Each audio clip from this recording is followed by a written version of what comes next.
Hi, welcome to James Miller Lifeology, where you learn to simplify and transform your spirit, mind, and body. My name is James Miller. I'm a licensed psychotherapist and a composer. Thank you so much for joining with us today. Let's get started.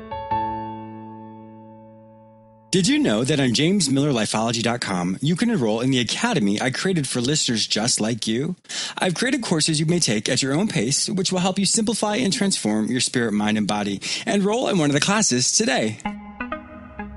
I have a great show for you today. I'm going to encourage you to take self-responsibility in order to reach your highest potential. I'll also be interviewing life coach Scott Schmaren, who shares his transformational story and how he learned to take responsibility for his life. You all know me as a psychotherapist, but some of you may not yet know me as a composer. I currently have 2 albums which have been released. Think of both albums like books. Each original composition is written like a chapter in a book. The first album, Consolation, explores a character's grief and loss. And just like in any book, the story explores a character's heartache and eventually he finds healing and hope. The second album, Restoration, explores a character's personal development. He has an awakening, and in that awakening, he recognizes all the things in his life which aren't healthy, and it helps him come to a place of restoration, being restored to something greater than before. You may purchase both albums on iTunes or any other digital music store. The names of the albums are Consolation and Restoration, and my stage name is James S. Miller. The name of the piece you're currently hearing is from the first album, Consolation, entitled Temptation.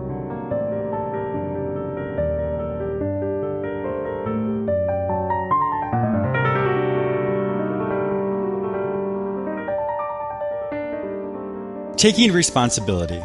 For those of you who have followed me for a long time, you've heard me say multiple times that we are all self-made people.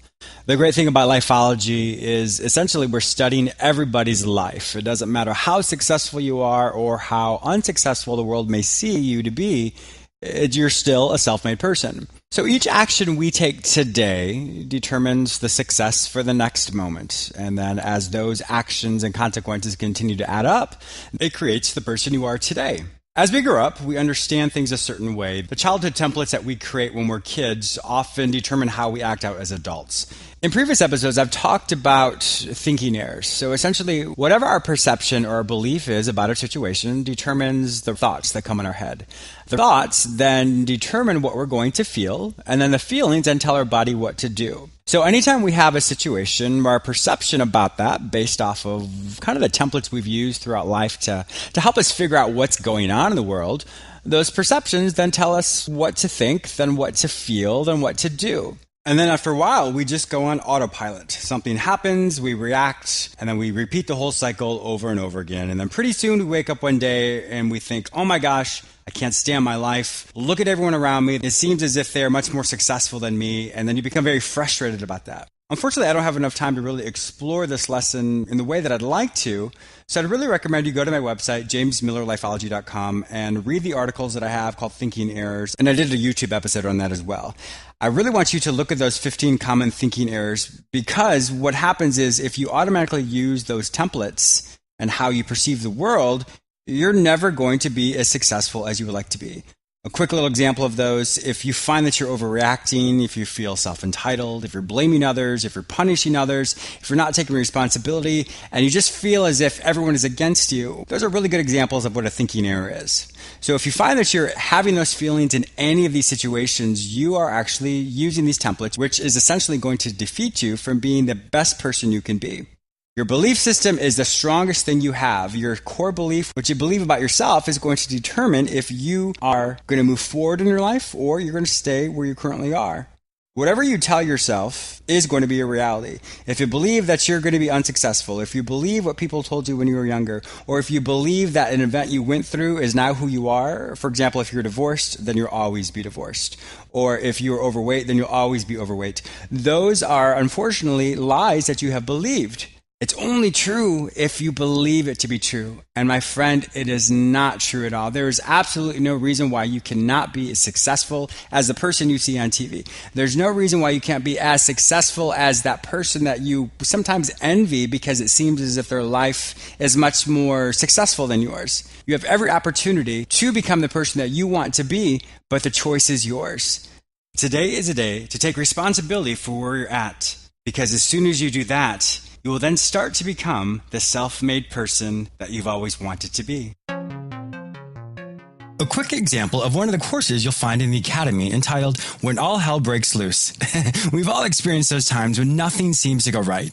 This class will specifically train you how to process the event, regroup, and use what was thought as a stumbling block and turn it into a stepping stone. Enroll in the class today.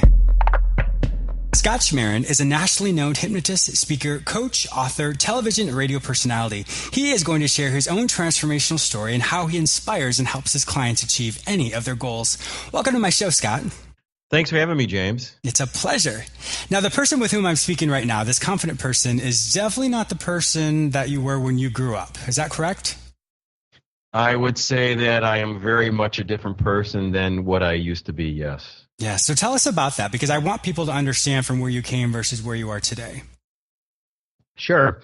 It's funny. Even as a kid, I always had this little thought in my head, this little voice that said, your mission in life is to help people make a difference in this world. I wasn't sure I was going to do that.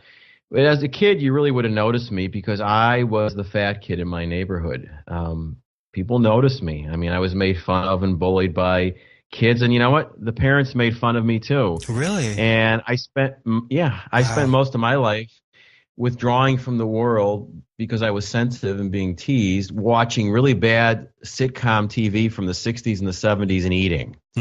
And the more I was teased, the more I withdrew, and I just buried myself in food, and I got bigger and I got larger. And, I remember times in my life when I remember the president's program on physical fitness when you're a kid in class.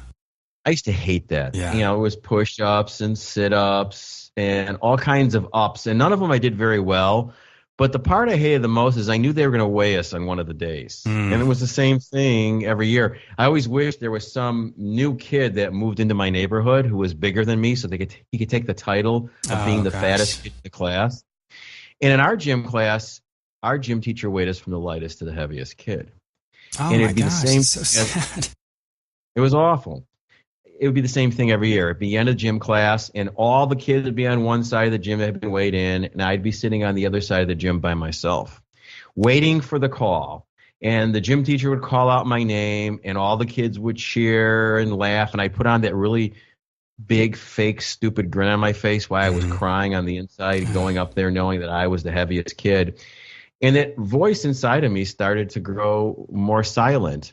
And I'll never forget the time I was in my 20s. I was at a New Year's Eve party, and there was 50 people there. And I was this little short, fat guy, and I made this plate of food, and I found this wooden rocking chair to sit on.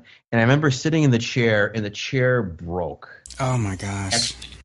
Actually, I crushed. It was really like a scene out of a movie. And in that whole moment, the room just froze. Everybody stopped what they were doing. They turned around and they looked, and then they laughed. And I guess looking at it would be really funny, but man, it just killed me inside. Of course and I wish I was about 2 inches tall and I could find a corner to hide in. And I remember getting out of that place and going back to my home and spending my New Year's Eve, which at that time my two best friends were a large sausage pizza from a place called Nick's, and a frozen Sara Lee cheesecake with the strawberries, man, and I ate them all. I stuffed myself, and I was miserable. I hated the world. I hated myself. I hated everything, and I blamed everybody else. And it got to a point where I couldn't stand it anymore. I gave up on myself. I felt the pain was too great. And I remember taking a bottle of sleeping pills and painkillers, and I remember putting them in a paper cup. I walked into my bathroom. I remember putting that cup on the bathroom counter, and I looked in the mirror, and when I looked in the mirror, I didn't see anything. And I took all the pills. And I took enough pills probably to kill an elephant. And I remember I had this chair I used to sit in and watch TV. I would hide from the world, and it was my little safe zone, my excuse to hide. And I just sat there, and I waited to die, and I was terrified. Yet I almost felt this sense of relief, like, okay, it's going to end now. And at some point I passed out, and I knew it was out for a long time because I remember opening my eyes. And truthfully, I should have died. I don't know why I lived. I guess there's a reason why I'm here now. And I remember opening my eyes and looking up and seeing the light shine through my living room window And I felt this tremendous sense of peace. And at first I thought I was dead because that's the only way I could describe it. Sure. And I really can't describe the sense of euphoria and peace and clarity that I felt probably for the first time in my life. And I realized that all these things were my fault, that I was responsible for my life and how it was. It wasn't anybody else's fault. It was mine. And at that moment in time, I made a decision to get up out of my chair and change. And I started studying how my mind worked. And I wanted to know why I would want to lose weight, and I would lose weight and then put it right back on. Mm-hmm. Why did I have this internal battle? Why were there two me's inside of me? And I started studying things like hypnosis and neurolinguistic programming and all different types of meditation and visualization. And I started formulating my own things and my own techniques and my own skills. And I started to work on, I guess, really to experiment on myself. Yeah. And I began to change. And fast forward, I lost and kept off 180 pounds. My life is completely changed. I don't look the same. I don't feel the same. And that voice inside of me came back. And it came back not as a whisper, but screaming and yelling at me, saying, okay, now is your time to start helping others. So I took my real estate career, I chucked it, and here I am today speaking with you. That's amazing. What a wonderful transformational story. I wanted to go back to the part when you awoke and you felt this euphoria or this peace. Sometimes I've spoken with people before who've experienced that, and they say it's almost like when you're so comfortable when you're laying down or in a bed that you just don't want to move because you feel so relaxed and so at ease. And so I can only assume that may be maybe a sliver of what you experienced. But when you had that epiphany, when you woke up, how did that impact you? Because to go all those years, 20 years old, and to think a certain way, and all of a sudden to have something reveal to you that you are the cause of why your life was the way that it was. How is it for you to have that complete paradigm shift, or then to have to take responsibility for the person you were in that moment? The only way I could describe it is I spent my life walking around in a completely pitch dark room. Mm-hmm. And then all of a sudden someone turned on the lights and I could see everything. And then everything got clear. It was a big shift. And to be honest with you, in looking back, I'm thinking about it right now, it was actually pretty much of a relief. When you think about it, when you're blaming everybody else for all the things that are going wrong in your life, you feel like you have no control. It's their fault. It's their responsibility. It has nothing to do with you. And the moment you own it, the moment you take responsibility for it, now you have control. And truthfully, that's a big sense of relief. That's very true. Because then you have a roadmap. You have a roadmap for change, even though you may not yet know where you're going, but at least you know that you are the person who's in control and can make whatever healthy changes you need to make. Exactly. Yeah. Now, jumping forward a bit, I happened to see your interview on the Oprah Winfrey Show years ago. How did you go from that epiphany where you woke up, had that transformation, and then you were on the Oprah Winfrey Show? Oh, it's a funny story. I don't believe that things happen by accident. I agree. So it was a long time ago, and I had just gotten done losing weight, and I decided to run the Chicago Marathon. And I was sponsoring a charity, and people were sponsoring money, and I got a local news station to do a story on me about it. And at that time, Oprah didn't have her own studio. She was in the same building as ABC News at that time. And what happened was that she had just lost a lot of weight. I call her famous wagon of fat show when she reeled out her wagon of all the weight that she lost. And they were looking for guests to have on the show. And one of the producers saw them editing the footage. And at that time, this is years and years ago, I was traveling on the road. This was before the time we had cell phones or anything. Mm-hmm. And I remember I was in High Point, North Carolina, and I was at a furniture market, and I was calling an order in on a payphone, and my office said, "Oh, by the way, the Oprah Winfrey Show called. They'd like you to call them." And of course, I thought they were kidding. So I called them, and they explained to me that they had saw them editing the piece, and would I be interested in coming on the show as a guest? I said, sure. So they sent a camera crew with me down to the race, And then I was on the show, so it was kind of fun. It was actually not kind of fun; it was a lot of fun. Yeah, you could see how excited you were when you were running, just before you said that you could climb out in a building. And so you could see all the energy and Yeah, how excited you were about it. What a great opportunity to be able to share your story. thanks. So tell me about this mind performance training. Help my listeners understand what it is specifically you do as you help your clients achieve their goals. Yeah, well, what I do is I actually came up with a formula. Mm-hmm. What I found in studying all these different modalities is they all had commonalities. They all had some differences, but there were a lot more commonalities. And so I really broken down the process into 4 steps. And the 4 steps are, I call them the 4 R's: relax, release, reprogram, and reinforce. And I really go through this process with all my clients, regardless of what they're working on, whether they're looking to achieve more success in their life, maybe they're looking to overcome an obstacle or a challenge, maybe they want to be a better athlete. We still go through the same process.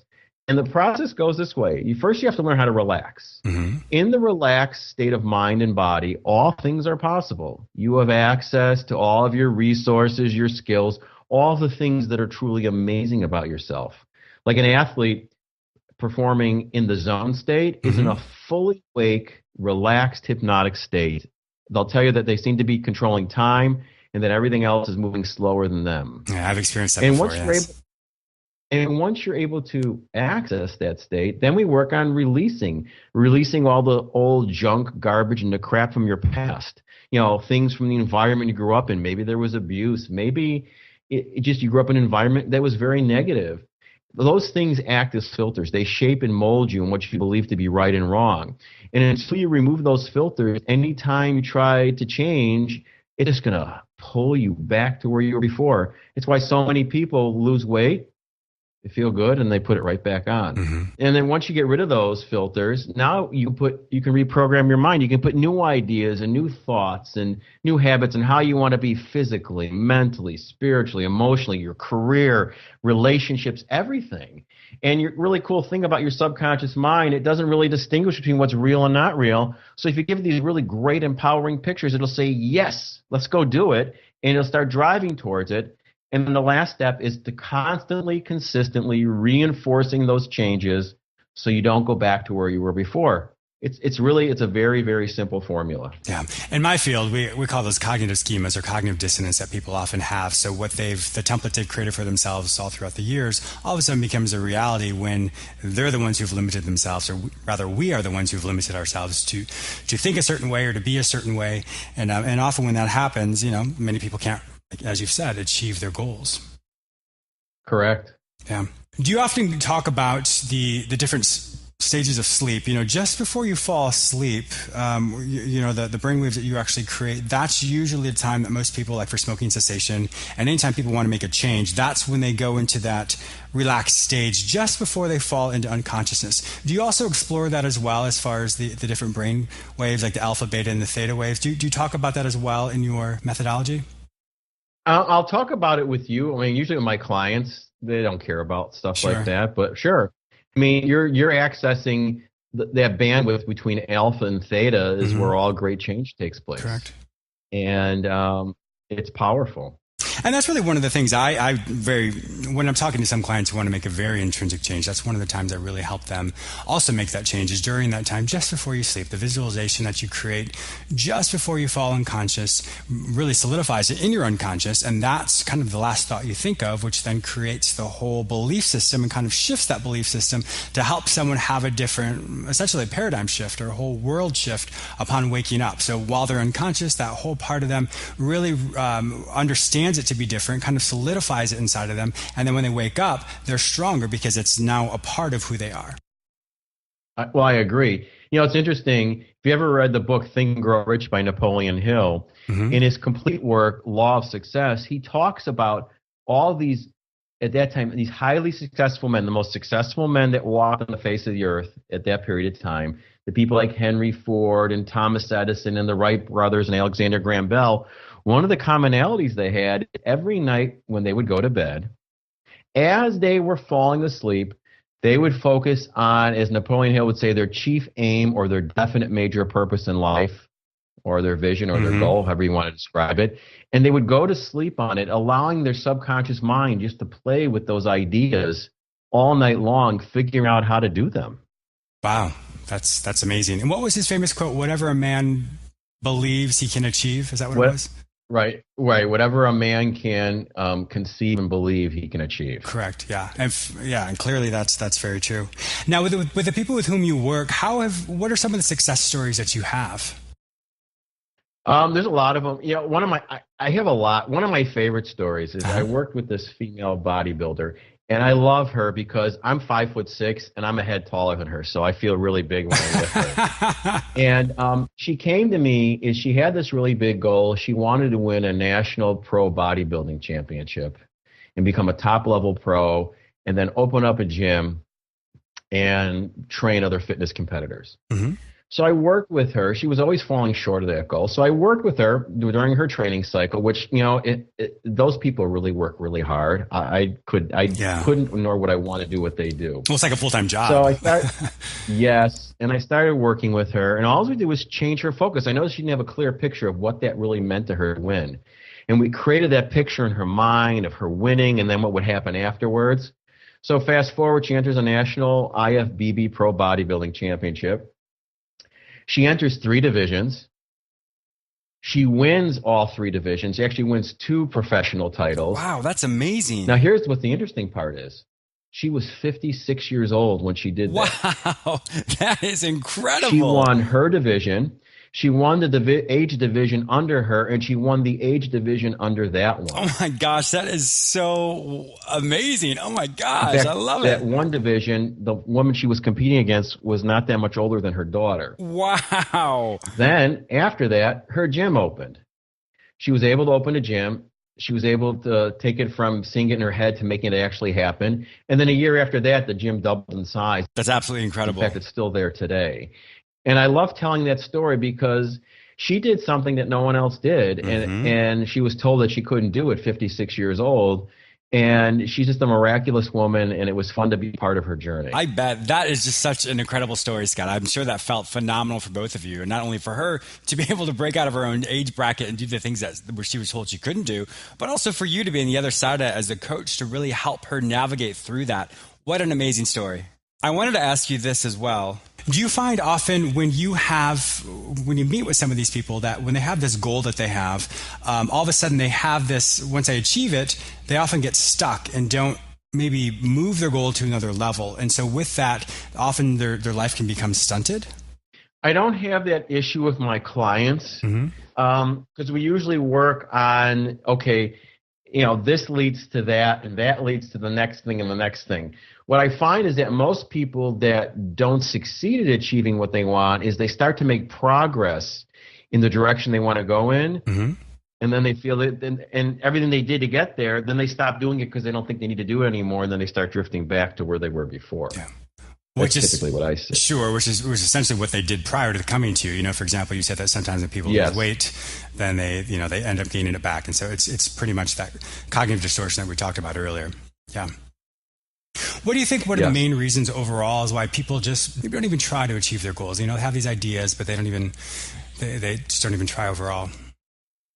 Well, I think that happens a lot. And I think the reason people don't want to try and move on is, you know, we're creatures of familiarity. Even though we may be suffering what we're doing, it's what we're familiar with. And even though it's hurting us, in our minds, it's still less painful than the unknown of something being better. I mean, you can talk to an alcoholic or a drug addict, and they can tell you they know what they're doing is really bad. But in their mind, the thought of the unknown of doing something different, even though it guarantee you it's going to be better than what they're living now, is still more painful than it is to stay where they're at. And I think that's the issue most people have, is it forces them to step out of their comfort zone and do something different. And I think we're wired. I think that's a really good point. And I think sometimes even when people have, they may have the unknown, but we then fill in the blank with that unknown. And that's usually where we fill in the blank with our failure or insecurity or maybe what people have said about us, maybe labels that they've slapped on us as well. And so with that, just like you said, living in that dysfunctional functionality often causes people to get stunted in that particular time in their life. I agree. And I think it's, it's our way it's the way maybe our minds are wired. But if you're aware of it, you can step past it. I mean, I have times when I stretch myself to do things and I get the little voice in me saying, well, maybe you shouldn't do this. But I'm aware of it, and I'll still push through it and do it anyway because I'm more interested to see what's going to happen on the other side. Mm-hmm. But I think it also goes from a sense of self-development as well, understanding that, yes, we may have the voice of fear, the voice of uncertainty, but the self-development, knowing that we don't want to live a life of mediocrity, we don't want to stay where we currently are. And so really understanding that fear is really, for some people, it can be the impetus to really push them through that. Because I know for me in my own life, I've had people say, James, you can't do this, or you're not good at this, you're not good at that. And I use that in a way for me to say, you know what? That's going to be the fuel I need. So when I feel as if I'm not able to do it, I hear that person's voice, and all of a sudden I'm like, oh, I'm going to do this, you know? And then that's how it changes. And so I think just on the different version of that voice of fear is just like someone's telling you can't do something, but it's really how do you use it to push you through as opposed to cause you to stop the progress that you're making. I agree. What I tell my clients is the most important thing they can have is to become awake and aware of their thoughts, their feelings, and emotions. Because so many people go through life on autopilot. Mm-hmm. And it's very difficult for somebody to change something that they're not even aware that they need to change. And the moment they become awake and aware of their thoughts and their feelings, they become just thoughts. They don't become automatic responses. And a thought can be changed. A thought can be dismissed and move past. Mm-hmm. So becoming awake and aware of who you are and what you are is really, really important.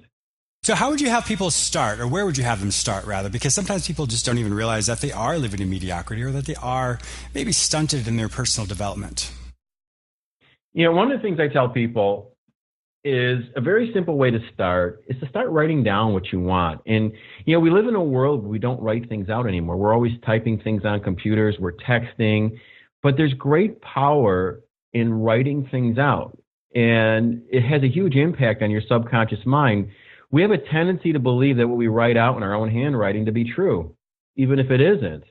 Neuroscientists have taught us that now. Mm-hmm. So why not start writing things out? And I find, if I look at some of my old journals of the things I started writing out years ago, a lot of those things are my reality now. And I tell people, start writing things out now because they become the stories of your future realities. I like that. I don't know how many times I've written out in my journals when I weighed 360 pounds that I have a strong, healthy, lean, attractive, youthful body weighing 175 pounds or less. That's my reality. My weight stays between 171 and 174. It never changes. It is who I am and what I am, and I look exactly how I imagined I would look. That's wonderful. And a lot of that came from just the repetition of writing it out over and over and creating and painting that picture in my mind. Yeah. It goes back to what we said with Napoleon Hill. Whatever a man believes, that he can definitely achieve it. Yeah. Tell me about the book that you wrote. I believe you co-wrote it with Jack Canfield, Deepak Chopra, and Dennis Waitley. Right, Stepping Stones to Success. I co-wrote the book. It's a chronology of my life. I have a couple other things. I'm writing another book now, and I'm coming out with a life transformational program, an audio program, which is not out yet. And I'm in talks with some people about producing it on a very, very large scale. Oh, that's amazing. Congratulations. That's wonderful. Thanks. So now, if my listeners would like to find out more information about you and all the amazing things that you're doing, where would they find your information online? They can go to my website, which is www.ultimatevisionarymind.com. That's the easiest way. And you know what? If they want to get a hold of me, they can call me. They can reach me at area code 847-331-5848. Wonderful. Well, Scott, thank you once again for being a guest on my show today. I really appreciate you having me. Thank you. I also want to thank you, my listener, for joining with me today. Please subscribe to this radio show through whichever portal you joined with me. Also, please go to my website where you may sign up for my newsletter, enroll in the Lifeology Academy, watch my YouTube episodes, and read all the articles I've written just for you. If you'd like to become a guest or advertise on my show, simply visit jamesmillerlifeology.com. You may also follow me on all social media platforms under the name James Miller Lifeology, except for Twitter, which is James M. Lifeology. Have a fantastic day, and I look forward to speaking with you very soon.